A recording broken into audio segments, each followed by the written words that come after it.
Hey there, everyone! Today, we're talking about the 9/11's. Memorial in New York City is centered around two enormous reflecting pools, each nearly an acre in size. These pools sit in the exact footprints where the Twin Towers once stood. Water cascades down the walls into the pools, creating a powerful sense of reflection and remembrance. Around the edges, bronze panels are inscribed with the names of nearly 3,000 victims of the September 11th, 2001 attacks and the 1993 World Trade Center bombing. The two ponds symbolize both loss and hope, serving as a place of honor, memory, and peace. September 11, 2001 is a day that changed the world forever. In this video, I want to take a moment to reflect and honor the nearly 3,000 lives lost during the tragic attacks on the Twin Towers of the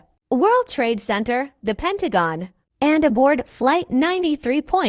While that day brought heartbreak and unimaginable pain, it also revealed stories of bravery and resilience that continue to inspire us. First responders, firefighters, and everyday people became heroes, rushing toward danger to save others. Families and communities, though forever changed, stood together with courage and strength. Through this video, my hope is to keep their memory alive and to remind us all of the importance of compassion, peace, and unity. More than 2 decades later, the lessons of 9/11 remain powerful reminders of how fragile life is and how strong the human spirit can be. To all the victims, survivors, and heroes, you will never be forgotten.